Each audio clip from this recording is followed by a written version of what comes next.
podcast talks about the second part of Section 10.2 about cell division. As a class, we want to discuss what are the four phases of mitosis. So over to the right, it shows a graphic or pictures of the cells in the various stages of the cell cycle. The first one on the left is the G2 part of interphase. Notice that the chromosomes are spread out and are able, basically able to function, be able to make uh, proteins and so forth in that part. Now, when it heads into prophase is the first phase. Pro means first. The chromatin condenses into the chromosomes. The condensing of the chromosomes is extremely important because if it was spread out like it is when it's active during the interphase, essentially you'd end up breaking off pieces of the DNA. It's kind of like I compare it to like ramen noodles. Ramen noodles, when they're hard and when they're dried out, if you were to try to take one out, it would of the noodles it would break off, and the chromosomes would do the same thing because of the fact that DNA is very brittle. But the condensing or the condensation of the chromosomes uh, into the compacted chromosomes that we see uh, during mitosis are is an adaptation to keep the there from being mutations by breaking off pieces. During the late part of prophase, there is the nuclear membrane breaks down, and it makes room so that the cell can be able to divide and so forth and separate the different uh, the the chromosomes later on in mitosis.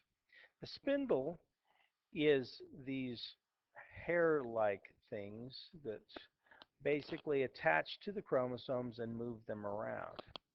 And I liken them unto someone like when you take, let's say you had two trees, you want to pull them apart, say like they'd grown together, so like two trees next to each other, and you wanted to pull them apart.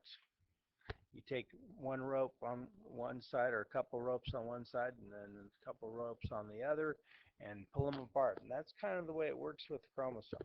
Those spindles essentially are pulling apart the chromosomes. Metaphase is where the chromosomes line up along the middle.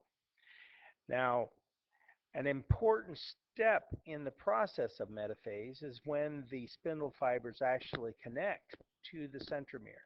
Because if they don't connect properly at the centromere, then they there could be an uneven division of the chromosomes. So one of the new cells could have more chromosomes than the other, and you want to have identical sets so that both can be functioning. During anaphase is when the chromosomes are split up and they're moving towards the spindle, where the spindle origin is. And when they're in between the splitting up and in between the end of what they call the poles of the cell, then we say they're in anaphase. Telophase is when they get to the end and the chromosomes get to the end, and then a new nuclear membrane starts to form around them so that they can start functioning again. The chromosomes spread out and they start to work. Uh, Cytokinesis or cell moving is when is a part of telophase in which the cytoplasm divides in half. Now, mitosis is the division of the nucleus, but cytokinesis is the division of the cell, cytoplasm, because not this because not all cells do divide into new cells, two new cells, when after mitosis. This is important to understand that these are two separate processes. You see, cells like muscle cells grow by adding new sections to them, which is a they have to make new nuclei for that process. And those new nuclei will control those new sections of the muscle cell. There are other cells like, for example, certain white blood cells are multinucleated as well. So not all cells divide their cytoplasm when they make a new cell.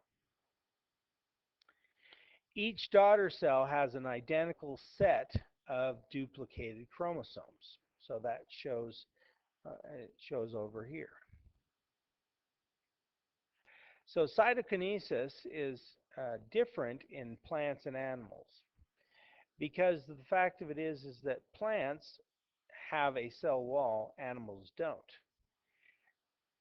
Like it says here, it usually happens in the second half of telophase when it does happen in a cell. Animal cells don't have a cell wall, so they merely pinch in half, kind of like if you were to take a string and wrap it around, say, a balloon. And then if you could tighten it enough, the string after you've wrapped it around it, and you could pinch off the two pieces from them, and it didn't pop. That would be the way it works in terms of animal cells. Kind of very similar to that. Plant cells, on the other hand, because they have a cell wall, they form a cell plate midway between the nuclei.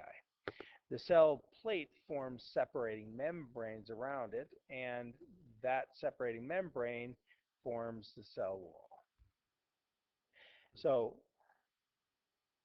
the differences, how are animal cells and plant cells, how are they different in the way that they divide their cytoplasm? Well, the animal cells, like it says, forms a contractile ring. By the way, that contractile ring is made out of the same proteins that make up the spindle fiber, which is very interesting to note. Plant cells, they have a cell plate that will be made into the cell wall. So that's how they're different. How are they the same? They're both dividing the cytoplasm of cells. Thank you.